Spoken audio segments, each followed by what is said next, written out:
Chers auditeurs, téléspectateurs, amis, tous ceux qui nous regardent, salam alaikum. Bienvenue à vous, que la paix soit sur vous. Nous allons aujourd'hui aborder un livre qui me tient personnellement à cœur. Un livre qui m'a marqué, qui, quand j'en ai vu le titre, m'a surpris. Je me suis dit c'est assez audacieux. Évidemment, j'ai tout de suite pensé à Malraux.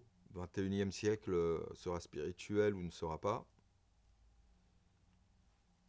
J'y suis entré et ça a vraiment été un voyage initiatique. Ça a été une découverte, ça a été un livre précurseur à mon sens. Du moins en langue française, ça a vraiment été un livre courageux. Je ne suis pas partial, je suis simplement objectif. C'est un des nombreux livres qu'Éric Geoffroy a écrit. De surcroît, moi je le juge meilleur que les autres, bien que j'aime tout ce qu'il a fait. Tout ce que Éric Geoffroy a fait est bon. C'est bien écrit, c'est bien amené, c'est bien pensé, ça tombe juste. C'est toujours dans l'essence et le cœur de l'islam, la spiritualité. C'est quelqu'un qui, je dirais un peu trivialement, met les mains dans le cambouis, c'est-à-dire qu'il se mouille, il est capable d'aborder certaines choses, il a le courage de dire ce que beaucoup pensent et aimeraient pouvoir dire et qu'ils ne disent pas. Il le dit bien, il l'écrit bien. Donc un livre vraiment à lire et à relire, dans le sens où il a ouvert beaucoup de portes, il a donné les indices, il a tracé des pistes à suivre. Euh, il peut être, à mon sens, ce livre, source d'un travail ultérieur. Et j'aimerais bien qu'Éric Geoffroy le reprenne et l'agrémente parce que 6 ans ont passé, hein, il est de 2009, il a été édité au Seuil en 2009. Et franchement, c'est un livre visionnaire. C'est un livre sur lequel il y aurait vraiment beaucoup à dire. Malheureusement, comme on est sur un temps limité et puis qu'il n'est pas non plus spécialement conseillé de passer des heures, hein, à la rigueur, je dirais, achetez et lisez-le, vous découvrirez. Je vais essayer quand même d'en donner un avant-goût assez substantiel pour vous donner vraiment l'envie de le lire. Car je le répète, et c'est peut-être le mot que j'emploierais si je devais le définir, c'est un livre visionnaire. Hein, on se remet en 2009, il y a 6 ans de ça. Ce qu'on connaît aujourd'hui y est dépeint. Les causes sont abordées. Des solutions sont proposées. Alors encore une fois, je le répète, dans un livre de 200 pages, vous allez voir les différents thèmes abordés. On ne peut pas être exhaustif sur chacun de ces sujets. C'est une impossibilité. Je dirais à la rigueur, il y a au moins 6 ou 7 sujets dans ce livre qui mériteraient, pour être traités plus en détail, une étude complète qui leur soit consacrée. Alors, il commence dès la page 10 par les évolutions géopolitiques, c'est-à-dire qu'il nous fait un peu une carte de l'état des choses, au moins en 2009, culturelle, sociale, etc., qui ont pu engendrer la sclérose et générer une véritable inversion des valeurs islamiques initiales. Donc on a un passage en revue qui nous fait partir de l'islam de ses débuts et qui va progressivement nous montrer les rouages qui se sont bloqués dans le temps et qui ont engendré une sclérose. Alors c'est important parce que le mot sclérose, qui est rarement employé, du moins peu d'auteurs musulmans ont le courage d'employer ce terme. Mais comme le disait Guénon dans une de ses correspondances, vaut mieux encore une tradition sclérosée que pas de tradition du tout. À la page 12, il va aborder la question du soufisme et il va fixer les enjeux qui doivent être ceux du soufisme, en disant notamment que le soufisme doit produire un dépassement des schémas mentaux, piétistes, routiniers, car la routine est suicidaire. Et effectivement, c'est à ce qu'on assiste aujourd'hui dans les sphères de l'islam exotérique, de l'islam de masse, de l'islam en général, de l'islam mondial actuellement. Mais malheureusement, Et je le souligne, on y assiste également au sein des rangs confrériques et soufis. C'est-à-dire que nombre de cadres confrériques et de centres soufis ont tendance à s'exotériser et d'abord à axer leurs priorités vers le credo exotérique et donc à en impliquer toutes les défaillances, toute la sclérose, tous les manques, toutes les limites, notamment dans la relation qu'ils ont aux femmes, par exemple, qui souvent doivent avoir accès à des centres en se cachant quasiment. Dans la doctrine qui est développée, dans l'enseignement, où les enseignements sont pour la grande majorité du temps exotériques également, et donc reste dans un cadre que décrit ici donc M. Geoffroy, que sont celui du piétisme, du fidéisme, etc., où finalement ça devient très sentimental. On a une perte de hauteur, on a un parfum qui s'absente, et on a finalement une dégringolade dans le domaine exotérique avec des priorités sur le dogme, sur les détails de la lettre, sur le rite, sur le culte, etc., qui certes n'est pas à bannir, sinon l'exotérisme n'aurait pas de raison d'être, mais qui en revanche restent secondaires et sont au service d'une vision spirituelle et universaliste réelle, qui souvent font défaut, malheureusement. Donc, là on sort de l'introduction, on arrive au chapitre 1. Donc dans ce chapitre 1, donc, il aborde notamment le rapport aux femmes, et en citant en particulier certains compagnons comme Omar, qui, il est vrai, manifestent un certain machisme, à des propos et à un comportement envers certaines femmes, qui sont difficilement compréhensibles au regard du modèle qui était le prophète. Parce qu'il faut quand même bien reconnaître que les compagnons avaient leur spécificité, avaient leur personnalité. Hein. L'islam n'enlève pas une personnalité. L'islam n'est pas le règne de l'uniformité. L'islam n'est pas une armée où on marche tous au pas de loi. Hein. Non, l'islam est là avant tout. Enfin, quand je parle de l'islam avec un I majuscule et un islam réel, pas des caricatures et des copies malheureusement auxquelles on est confronté matin et soir aujourd'hui.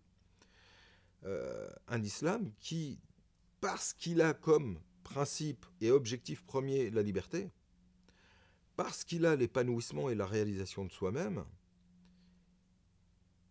il implique nécessairement que l'on préserve sa personnalité.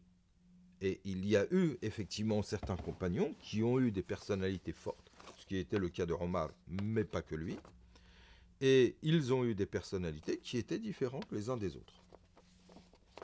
Donc un petit peu plus loin, il va insister, donc je vais faire un panorama du livre en m'arrêtant sur certains points particuliers. Donc il parle, comment ça s'appelle, du renversement des valeurs, de la pudeur, qui dans sa valeur traditionnelle, le haya, va devenir de la pudibonderie. Et là, on est dans une espèce de sentimentalisme et de la religiosité du 19e où finalement tout est enfermé dans un domaine moraliste qui n'a plus du tout sa valeur traditionnelle et alors encore moins initiatique. Il aborde un point qui est très important, c'est les deux dimensions de l'islam, et notamment celle universelle, qu'appelle fortement la mondialisation actuelle. Étant mondialisée, les problèmes appellent une solution qui elle-même doit être mondialisée. Et plus que ça, doit être universelle. Donc le Coran, l'islam, contient bien évidemment ce message universel. Là, M. Geoffroy le dépeint, le décrit, et c'est cette dimension et celle-ci uniquement qui permettra d'enrayer la marche folle du monde actuel vers des divisions qui nous mènent toutes à la guerre. Il n'y a que cette vision universaliste de la tradition, avec toutes les ouvertures que ça implique, qui permettra, au moins dans l'ordre social et géopolitique, de calmer certaines choses. Mais plus que ça, dans l'ordre personnel de la réalisation spirituelle, seule cette vision-là permet d'envisager l'islam, le prophète et le Coran dans leur dimension la plus élevée, qui est donc la dimension initiatique, métaphysique et spirituelle. En dehors de ça, malheureusement, même si des choses peuvent être valables, elles resteront nécessairement très limitées. Donc ensuite, on a à la page 32 tout un chapitre sur la liberté qui fait peur aux gardiens de la loi. Et effectivement, ça me rappelle une sagesse et de mémoire, comme j'ai parfois des trous de mémoire. Je ne sais plus si c'est Rumi ou Attal qui compare ces gens-là, un peu comme le faisait le Christ, quand il s'adressait aux pharisiens en disant que possédant les clés du paradis, ils n'y entraient pas, et ils empêchaient les autres d'y entrer. On avait nous aussi en islam nos gardiens de la loi, nos gardiens du temple, gardiens de l'orthodoxie, hein, et plein de façons de les qualifier. Et donc, l'auteur dont je parle, donc de Rumi Ouattar, qui disait ils sont comme une roche qui tombe dans une rivière, qui donc obstrue le lit de la rivière et empêche l'eau de couler, et donc empêche les gens qui sont en aval de recevoir de l'eau, et elle-même étant dans l'eau, n'en boit pas. Aujourd'hui, c'est plus des roches, c'est des montagnes. Et donc, M. Geoffroy décrit très bien les mécanismes, comment ça se passe, comment est-ce qu'au lieu de servir Dieu, on se sert de Dieu, comment la religion peut être instrumentalisée et mise au service d'appétits mondains, d'appétits politiques, d'appétits de gloriole, de gloire, de pouvoir, d'argent, etc., etc. Il aborde également l'altérité religieuse, donc la validité des autres formes traditionnelles, que malheureusement une certaine dimension du langage exotérique que le pétrodollar a permis de répandre, forme traditionnelle que ce message condamne. Alors qu'en réalité, le Coran est très clair, c'est noir sur blanc, il n'y a pas besoin d'interprétation très secrète. Les autres formes traditionnelles ont toute leur validité autant que la forme islamique.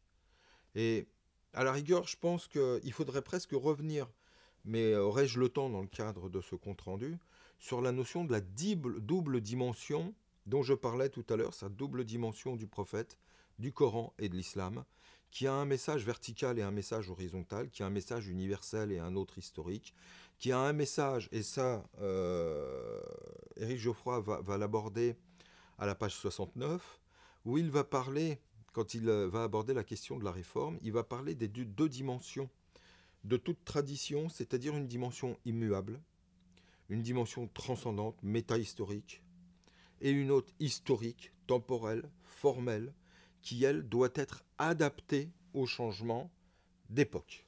Donc, plus que de la réforme, on parle d'adaptation. Il y a une dimension immuable qui, elle, n'a pas à changer, que ce soit dans le culte, que ce soit dans la métaphysique, que ce soit sur le cheminement initiatique. Il y a des vertus, il y a des enseignements, il y a des connaissances à avoir qui ne changeront pas. La tabdila li kalimatillah, dit un verset, le verbe d'Allah est invariable. Alors qu'il y a d'autres dimensions qui, elles, sont variables, et ça c'est un point très important à comprendre, qu'encore une fois, tous les adeptes du pétrodollar veulent nous faire comprendre l'inverse de la vérité, c'est-à-dire avec la course au bid'a, nous faire croire que toute innovation est un péché majeur et qu'il mène au feu, ce qui est bien entendu faux. Car si des innovations dans le domaine de l'immuable sont effectivement des égarements, c'est compréhensible, vu que c'est immuable, sinon ça ne le serait plus.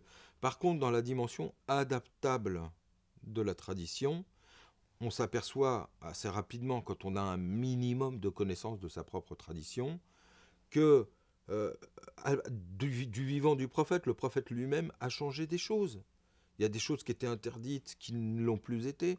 Il y a des choses qui ont été interdites progressivement, l'alcool, l'intérêt, etc. Juste après sa mort, il y a des choses et importantes sur les rites du pèlerinage, sur les modalités du jeûne, sur certaines prières comme le tarawih, sur les monnaies, sur l'organisation administrative et politique du pouvoir musulman se trouvant à Médine. En réalité, il y a des changements dans tous les domaines. Sous les califats d'Abou Bakr, de Omar, de Othman, de Ali, de Hassan, etc., les pouvoirs omeyyades, abbassides, etc., à toutes les générations, il y aura des changements. Il y aura des périodes sur lesquelles ces changements, on va essayer de leur mettre des bâtons dans les roues, en empêchant notamment l'ijtihad, et tout ça dans le but d'asseoir et de permettre à des pouvoirs centraux en place de continuer leurs exactions. C'était des manières d'empêcher la chute de ces pouvoirs, mais en tout cas, ça n'avait absolument rien à voir avec le domaine de la spiritualité elle-même, avec des intentions spirituelles. Donc, là, on a cette dimension qui est vraiment très importante et qui finalement peut être la trame de ce livre, puisqu'on va retrouver, par exemple, dans les pages 150, où on arrive quand même vers la fin du livre, et traiter la question des maqasid de sharia, c'est-à-dire les buts essentiels et fondamentaux, les objectifs centraux de la loi. Alors, il faudrait là, encore une fois, pour être compris, définir chacun des termes selon les différentes occurrences, significations qu'ils ont pu recouvrir dans le temps, ce qui n'est pas le cadre de ce compte-rendu. On y reviendra fort probablement parce qu'à mon avis, la notion des maqasid de sharia impose une étude beaucoup plus approfondie pour comprendre l'islam. Mais encore une fois, là, on va se trouver dans une dichotomie de deux dimensions majeures de la charia. Tout à l'heure, on les a vues pour le Coran, le prophète et l'islam. Mais là, encore une fois, pour la charia, à travers les maqasid, on a une dimension immuable. Donc celle qui, au-delà du cadre historique et formel de l'islam, va déborder ce cadre et nous emmener vers, et je le répète, même dans le culte, vers des choses qui ne sont pas proprement mohammediennes en soi. Par exemple, au niveau du rite, quand on a dans le Coran un passage qui va parler, par exemple, de prière ou de zakat, ou etc., et nous dire ceci appartenait déjà à la loi de tel prophète, ou ceci avait été mis en place par tel prophète, ceci avait été adopté et vécu et pratiqué par telle communauté, etc. Alors, je donne un exemple, vers la fin du Coran, on a un verset qui dit Inna hada la fi suhufi Ibrahim wa Musa. Ceci était déjà présent dans les écrits, dans les feuillets d'Abraham et de Moïse. Donc là, on est dans quelque chose d'immuable, on est dans des maqasid, on est dans quelque chose, je dirais, qui tient la primordialité du message islamique et qui est commun à toute l'humanité. Après, comment vont se décliner ces maqasid? Comment vont s'appliquer en pratique au journalier ces principes, ces buts, ces objectifs? Cela va dépendre de l'époque, cela va dépendre du lieu, ça va dépendre de circonstances, cela va dépendre des mentalités, cela va dépendre des gens qui l'ont en charge. On va s'apercevoir qu'une même réalité islamique mise en place en Malaisie, en Chine, en Turquie, en Afghanistan, au Sénégal ou au Maroc, va évidemment dans les applications recouvrir des formes différentes et rien de plus normal. Vouloir uniformiser l'application d'un principe, c'est tout simplement stupide. Donc, c'est wahhabite, puisque c'est eux qui veulent à tout prix uniformiser le monde. Aujourd'hui, ne mâchons plus nos mots, nous ne sommes plus dans des périodes où on peut se permettre de les mâcher.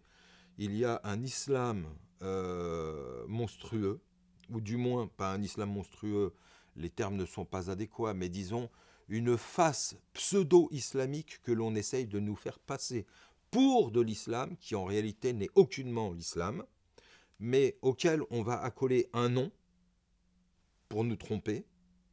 Et ceci est né en Arabie Saoudite il y a un peu plus de 2 siècles. C'est ce qu'on appelle le wahhabisme. C'est une déformation et une caricature que M. Geoffroy ici va dénoncer.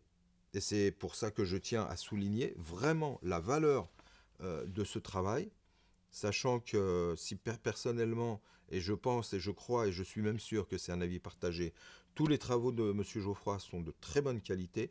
Celui-ci en particulier m'a personnellement touché car il est très courageux. Courageux et je le répète, visionnaire. Donc, revenons sur la même trame qui est la nôtre, on en arrive à la page 40, où là, l'auteur prend des exemples pour nous dire qui croit, qui est croyant, que recèle le mot croire, et donc à partir de là, par conséquence logique, qui va entrer au paradis. Et là, il va tenter de faire sauter à nouveau des nœuds de ce pseudo-islam, de cette caricature d'islam qui veut absolument nous faire croire qu'il y a uniquement les musulmans formels qui entreront au paradis, les musulmans historiques, pour ne pas dire les musulmans arabes, parce qu'ils en sont presque là. Ça l'a d'ailleurs été à certaines époques de la dégénérescence de l'islam. Il n'y a que qui rentreront au paradis. Alors, rien de plus faux, encore une fois je le répète. Le Coran dit à de nombreuses reprises l'inverse. Et là, M. Geoffroy va justement aborder cette question qu'on va essayer de retrouver ensemble et éventuellement même lire le passage parce que c'est vraiment quelque chose d'important. Alors, je redis tout ce passage. Donc, il dit « Le souci d'inscription de l'islam dans l'histoire a entraîné le prophète lui-même à privilégier parfois la dimension politique et donc hégémonique, et il est arrivé que la révélation le contredise en matière d'ouverture interreligieuse. Ainsi, lorsque le compagnon Salman al-Farisi l'interrogea sur le sort des Masdéens très pieux qu'il avait côtoyés en Perse et qui n'avaient pas connu l'islam, donc le prophète Mohammed lui répondit qu'ils étaient destinés aux flammes de l'enfer. Alors fut révélé le verset de la Sourate al-Baqarah, la deuxième sourate, le verset 62, qui ouvrait la miséricorde et le salut aux fidèles d'autres religions. Le verset donc dit « Certes, ceux qui croient, juifs, chrétiens, sabéens, quiconque croit en Dieu et au jour dernier et pratique le bien, tous auront leur récompense auprès de leur Seigneur. Ils ne connaîtront ni crainte ni affliction. » La même circonstance de la révélation est parfois invoquée à propos du verset de la Sourate 5, chapitre 5, donc verset 69. Ceux qui ont la foi, juifs, chrétiens, sabéens, tous ceux qui croient en Dieu et au jour dernier et font le bien ne connaîtront ni la peur ni l'affliction. Donc, etc., etc. Il reprend encore des exemples après pour bien étayer son propos, pour démontrer qu'en réalité, dans les domaines que nous abordons ici, on est au-delà d'un cadre formel. On est dans un cadre immuable, donc automatiquement qui a été valable à la nuit des temps et qui l'est encore aujourd'hui. C'est-à-dire que est croyant celui qui est bon. C'est pas celui qui est blanc, noir, arabe ou non arabe, qui habite en Asie, en Orient ou en Occident, qui est un homme ou qui est une femme, qui est riche ou qui est pauvre, etc. Les critères qualitatifs qui permettent de déterminer la croyance et l'accès donc au paradis et donc au bonheur dès cette vie, hein, le bonheur est accessible dès cette vie, repose sur des critères qualitatifs qui sont les vertus que le prophète, mais que tous les prophètes, que tous les élus, que tous les messagers de paix ont incarné, ont véhiculé et ont transmises. Et ont transmis. Donc, ces vertus-là, elles sont islamiques, mais pas uniquement. Elles sont traditionnelles. Et là, on revient sur la notion de tradition, que l'on va à nouveau, pour bien comprendre cette notion-là, décliner en deux aspects fondamentaux. À nouveau, un qui est immuable et l'autre qui est adaptable, transitoire, temporel, historique. L'un est la tradition primordiale. Est-ce coranique? Oui. Dinul Qayyim. Le Dinul Qayyim dans le Coran est une réalité qui est présente dans plusieurs versets. Dinul Hanif. C'est clair, il suffit de voir les termes, d'aller voir n'importe quel commentateur, et tous nous ramèneront à une tradition ancestrale que pratiquait Abraham, qu'ont pratiqué tous les gens qui vouaient un culte pur à Dieu, qui n'est absolument pas défini par un credo, par un dogme, par une époque, par une localisation. Donc là, encore une fois, on s'inscrit dans une dichotomie entre la tradition, qui en fait, finalement, quand on comprend bien ce schéma, est unique, et qui va avoir et recouvrir une multitude d'expressions historiques à travers le temps, et qui un jour va être représenté par un tel et qui va s'appeler de telle façon, bouddhisme, hindouisme, taoïsme, celtisme, etc., masdéisme, sabbatéen, les nabatéens, etc., etc., il y en a des milliers, mais qui tous ne sont que des expressions, et qui tous disent la même chose. L'expriment, l'évoquent différemment, l'expriment et l'évoquent en rapport et de la meilleure façon pour les mentalités, l'époque et les lieux et la langue par laquelle ils l'ont véhiculé, mais qui au fond, et là on en revient au fond immuable, expriment exactement la même chose. Donc, qui est croyant? Ceux qui ont pris conscience de cette unité traditionnelle, centrale, qui impose nécessairement que celui qui fait du bien est récompensé par le bien, et ce, indépendamment d'être musulman, chrétien, juif, ou etc. Alors c'est un point important. Je sais pertinemment que nombre de nos auditeurs pourront être choqués. Je ne m'en excuse pas, car on ne s'excuse pas de la vérité. Je tiens simplement à dire que ce n'est pas parce que l'on est d'un père et d'une mère arabe ou musulman que l'on est nécessairement musulman, sachant que musulman est une qualité et non un titre, et non une quantité, et non un bien que l'on peut acquérir. Les maîtres disent en permanence sur notre voie, rien ne s'achète ni ne se vend. L'islam ne se vend pas. La vérité n'est pas à vendre. La vérité n'est pas quelque chose que l'on se procure dans un magasin. La vérité n'est pas quelque chose que l'on possède personnellement. Ce n'est pas une propriété privée. Donc à partir de là, la possession de la vérité, la possession d'une voie, la possession de vertus qui permettent de vivre heureux, de connaître un bonheur, ne repose pas sur des critères extérieurs. C'est pas parce qu'on a des parents riches qu'on est quelqu'un de bien. C'est pas parce qu'on a des parents intellectuels qu'on est soi-même intellectuel. C'est pas parce qu'on a des parents bons qu'on est soi-même bon. Chacun a sa barque à mener. Chacun doit acquérir ses propres vertus et chacun doit se former lui-même, ou du moins avec l'aide de ceux qui l'entourent, mais il aura un travail toujours personnel à fournir pour atteindre justement une certaine qualité d'être. Et c'est cette qualité d'être qui lui permettra d'être réellement musulman, croyant, et ce, quelle que soit la forme de la voie qu'il aura choisie pour arriver à cette qualité d'être. Et par voie, j'entends évidemment les voies révélées, les voies que l'on connaît, que j'ai citées tout à l'heure, christianisme, judaïsme, bouddhisme. Et je pourrais aller plus loin, il y en a tellement qu'on pourrait en citer beaucoup, hindouisme, taoïsme, etc. On est dans un ordre qualitatif, on n'est pas dans un ordre quantitatif. Donc encore une fois, je le répète, c'est pas parce qu'on a une belle voiture qu'on est quelqu'un de bien. Et ça, c'est la trame de ce livre, où, pour avancer, donc, on a une définition de l'humanisme, et là, on va rentrer dans un cadre historique où on a l'humanisme post-Moyen-Âge et moyenâgeux, voire même avant, Antiquité, etc., où des exemples sont donnés pour voir qu'à un moment donné, il y a quand même une rupture majeure qui se produit. C'est que l'humanisme était quand même relié à des principes supérieurs, et c'est ce qui permettait d'avoir un principe commun et donc des ententes civilisationnelles, notamment entre l'Orient et l'Occident, chose qu'on n'a plus aujourd'hui, notamment à cause du fait qu'on est, depuis la Renaissance, dans un humanisme humain, coupé de toutes ses valeurs supérieures, et qui, dans sa signification, n'était plus réellement dans une dimension éthique, bien qu'elle en ait conservé des traces, et qui ne sont pas autres que celles de l'humanisme traditionnel. Mais il était surtout question d'affirmer la primauté de l'homme sur toute chose.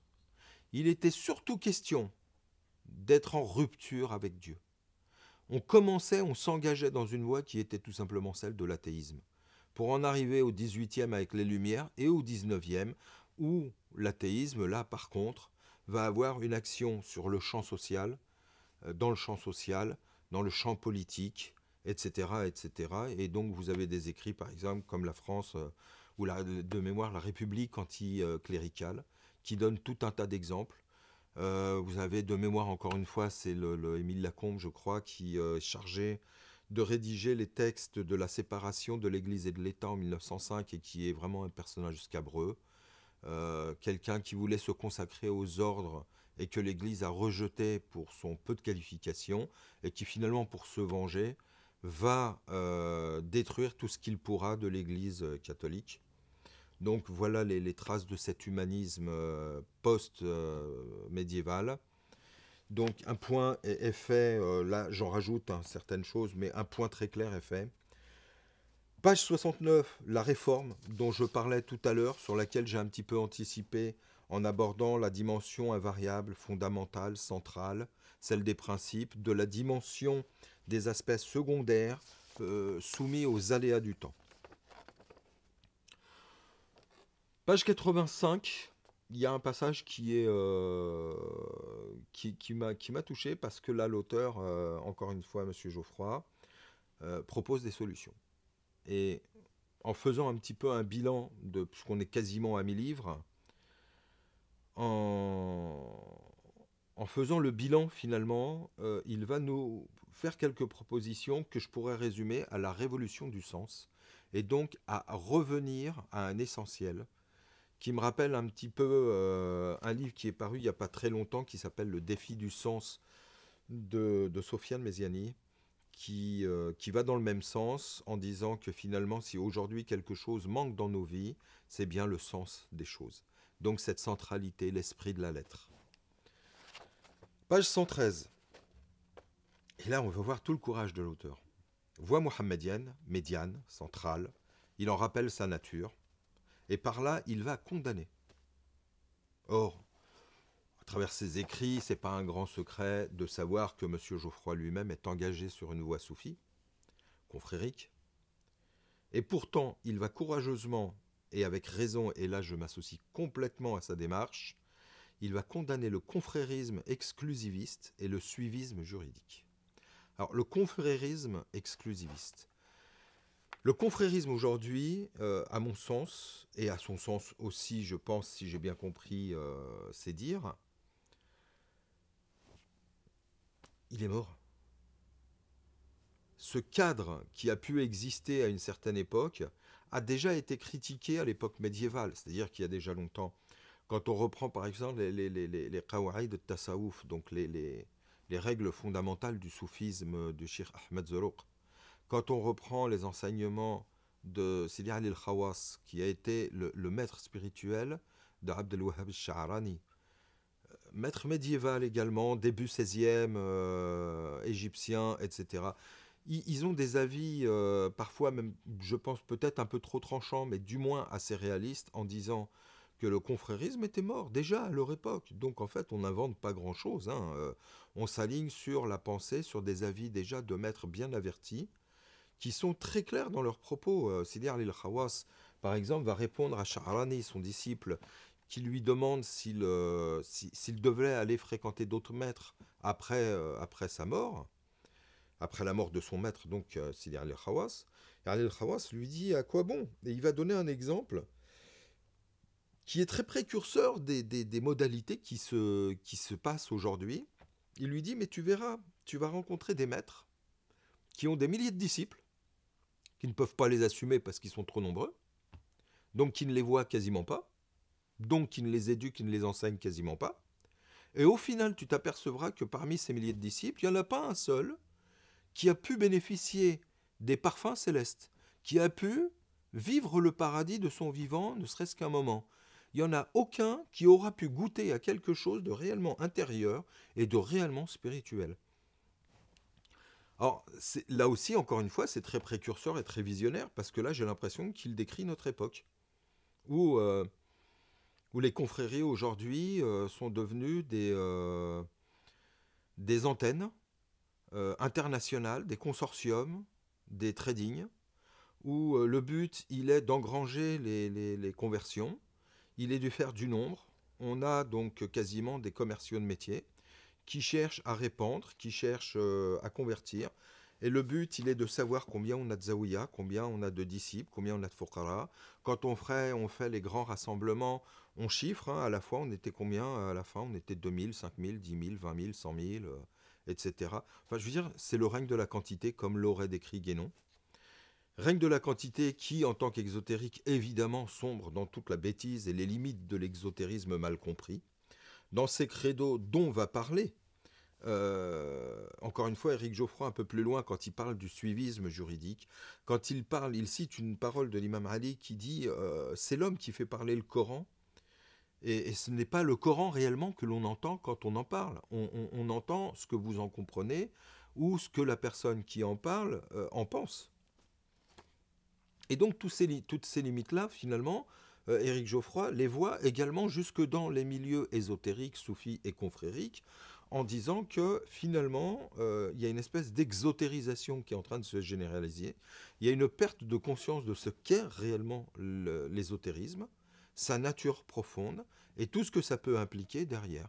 Donc il n'est pas étonnant aujourd'hui de voir des gens qui vont pouvoir diriger des confréries et qui n'ont des fois parfois même pas de silsila, qui n'ont rien du tout, qui n'ont rien reçu, qui n'ont été formés par personne, qui sont des incompétents notoires, qui sont des égarés et qui égarent les autres. Et malheureusement, bon, même si ce n'est pas le cas de tout le monde, dans le pire des cas, il y en a.